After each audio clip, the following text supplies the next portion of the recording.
पिताजी एक कृषक हैं, तो अंकल ने बताया कि डिप्लोमा कर लो, तो वहीं से मोटिवेशन मिला। फर्स्ट प्रायोरिटी होना चाहिए कि जो टीचर पढ़ा दे रहा है वो हमारे दिमाग में जाना, तो क्वेश्चन की प्रैक्टिस करें। सर यही जरूर रहता था। और जो प्रैक्टिस के लिए बुक थी, जो परख वाला था, इसको ज्वाइन कर लिया। दोस्तों आपको बता दें कि परख एक एक्सीलेंट का एक क्यूज यानी टेस्ट कराता है, एक अलग से चैनल है। जी सर, हमने मेंस के लिए सर ऑनलाइन बैच खरीद लिया था। टेस्ट सीरीज की बारी आती है, तो टेस्ट सीरीज पेपर से पहले कंप्लीट हो जाना चाहिए। आप टेस्ट सीरीज दे रहे हैं तो उससे आपको कमी पता चलेगी कि मेरी क्या कमी है।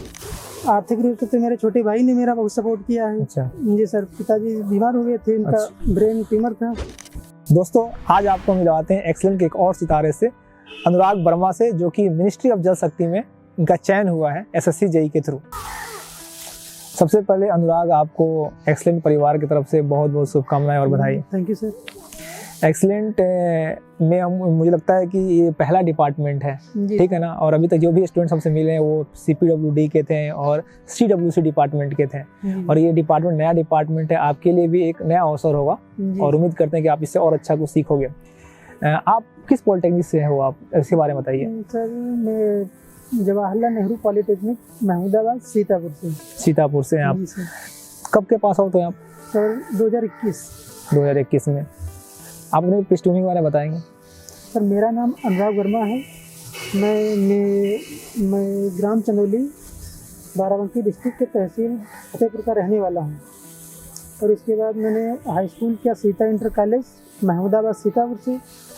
फिर वहीं से इंटर कॉलेज स्कूल था, तो वहीं से इंटर हुआ मेरा। फिर उसके बाद मैंने पॉलिटेक्निक के लिए जवाहरलाल नेहरू पॉलिटेक्निक महमूदाबाद से मैंने डिप्लोमा किया और 2021 का पास। तो आपने पढ़ाई भी हिंदी मीडियम से किया है, गवर्नमेंट स्कूल से किया है, बहुत बढ़िया। पिताजी क्या करते हैं आपके? सर पिताजी एक कृषक हैं। बहुत बढ़िया यार, बहुत बढ़िया।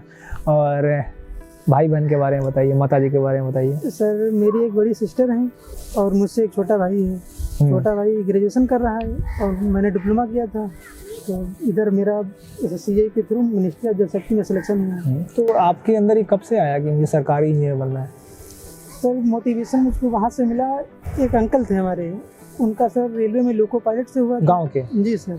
ठीक है। तो उनका वो भी डिप्लोमा किए थे उसी कॉलेज से। तो उन्होंने बताया कि अब इंटर के बाद मुझे कोई मार्गदर्शन नहीं रहा था क्या करें, तो अंकल ने बताया कि डिप्लोमा कर लो, तो वहीं से मोटिवेशन मिला। तो वहीं से फिर आगे की पढ़ाई, डिप्लोमा की पढ़ाई स्टार्ट हुई।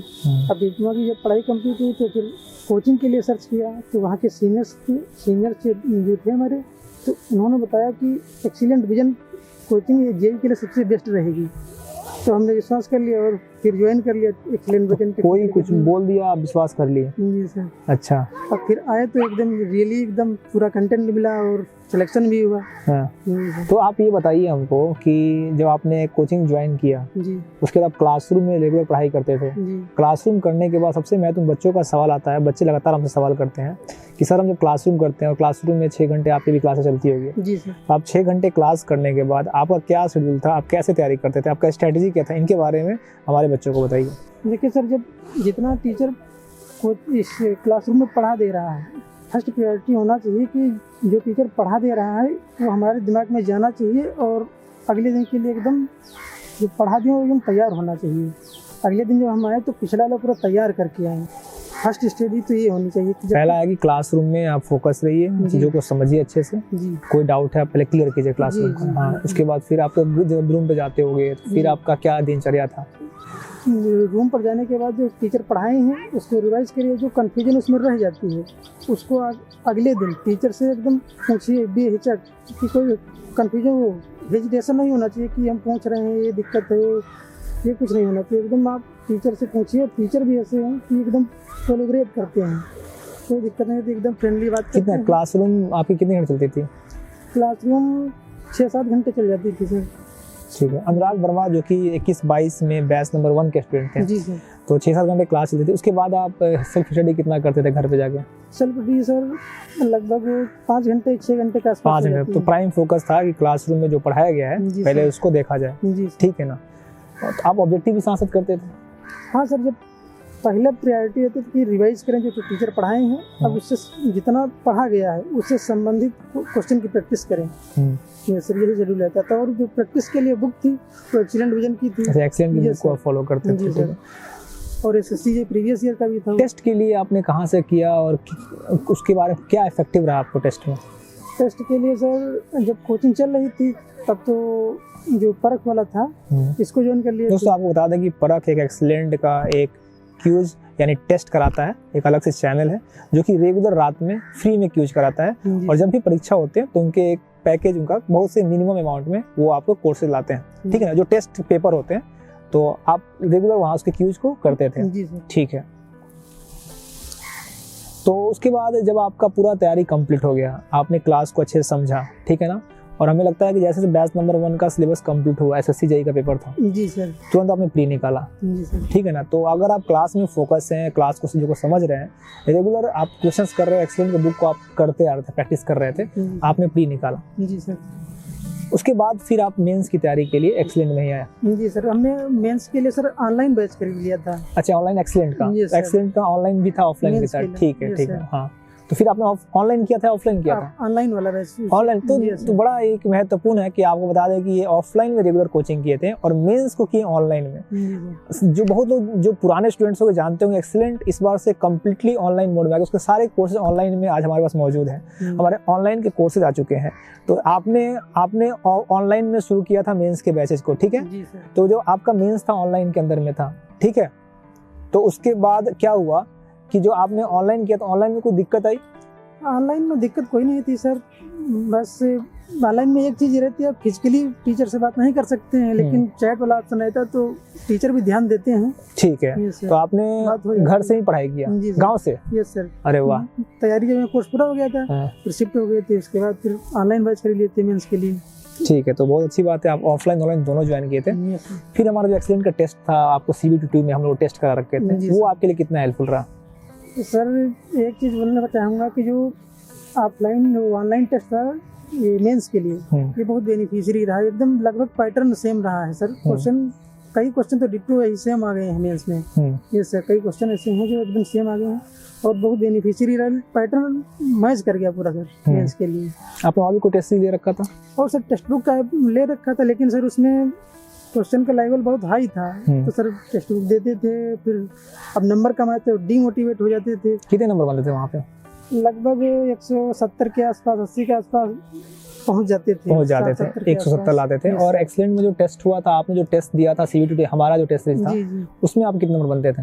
अरे सर उसमें लगभग 200 के ऊपर नंबर हुआ था, उसमें 30 के आसपास रैंक आ रही थी। 30 के आसपास, मतलब सारे में 200 प्लस था? जी सर। 200 प्लस क्या, कितना एग्जैक्टली? 10 लगभग 25 के आसपास, 220 के आसपास आ रहा था। आपके नंबर कितने थे मेंस में और प्री दोनों के नंबर बताइए? सर प्री में मेरा 108.25 था। 108 कैटेगरी में थे आप? ओबीसी में 108। कट ऑफ तो बहुत कम गया था उसमें सर, 106 कट ऑफ था। अरे वाह, मतलब बाउंड्री में था बिल्कुल, ठीक है। और जो मेंस वाला था उसमें मेरे नंबर थे सर 225 के आसपास। 225 से आया? Yes sir. तो तुम एक्सीलेंट से 20 आते थे, ठीक है, उसी के लगभग नंबर था करीब। हाँ चलिए, बहुत बढ़िया, बहुत बढ़िया। तो आपका जो पूरा आपने एक ऑफलाइन में कोचिंग किया था, ऑनलाइन में पढ़ा, आप लोगों ने टेस्ट किया, जो बच्चे हमारे तैयारी कर रहे हैं, ठीक है, बच्चों के अंदर बहुत से अवेयरनेस होता है कि और बहुत बच्चे सवाल करते हैं कि ऑफलाइन अच्छा है, ऑनलाइन अच्छा है, क्योंकि आप ऑफलाइन भी हमारा पढ़े हो, जी सर, आप ऑनलाइन भी पढ़े हो, जी सर, और आप टेस्ट सीरीज भी हमारा दिए हो, जी सर, ठीक है ना। बहुत बच्चे हमारे ऑफलाइन से जुड़े होते हैं, कुछ बच्चे ऑनलाइन से जुड़े होते हैं, कुछ बच्चे हमारे टेस्ट देते हैं, कुछ बच्चे नहीं देते हैं। आपने तो हमारा सारा सुविधा का लाभ उठाया है, तो आप उन बच्चों को, और हर आदमी स्वतंत्र है, आप कहीं से भी पढ़ सकते हो, ऑफलाइन पढ़ो, ऑनलाइन पढ़ो, टेस्ट दे सकते हो। तो आपका क्या कहना होगा बच्चों को लेकर, क्योंकि अवेयरनेस का बड़ा अभाव होता है, बच्चे बड़ा भोले भाले होते हैं, ठीक है ना।